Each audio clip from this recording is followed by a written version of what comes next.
Здравствуйте, меня зовут Гоша, я оперуполномоченный 2-го отдела полиции города Якутска.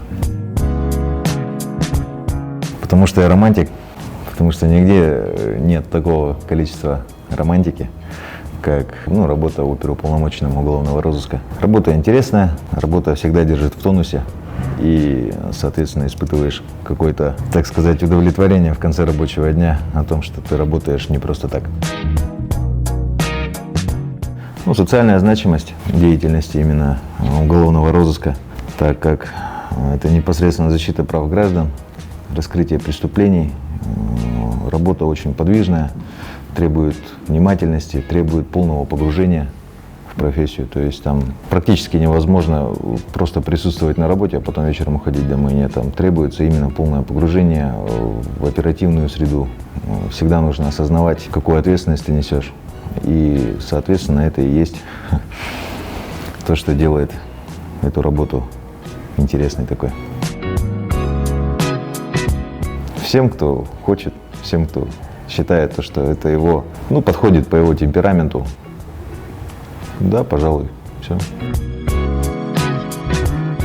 Выявление, то есть преступлений, то есть пресечение, профилактика, раскрытие, это и есть работа опера, то есть в том числе и установление личности подозреваемого, то есть его же нужно помимо этого еще найти, нужно с ним переговорить, узнать, что он натворил, с кем он натворил, установить свидетелей. И, соответственно, перед тем, как с ним уже начинать работать, нужно запастись доказательной базой, так сказать. Если человек хочет, он должен, если он хочет стать сотрудником, да даже не только уголовного розыска, а вообще сотрудником МВД, он должен быть заранее осведомлен о том, что работа занимает действительно очень много времени. Это не шутки, это все действительно так. Но если человек хочет, он должен изучить это, конечно, заранее со всех сторон. То есть сходить на практику от института, от университета, либо поговорить с сотрудниками действующими. Хотел бы пожелать сил, позитивного настроя, успехов во всех начинаниях.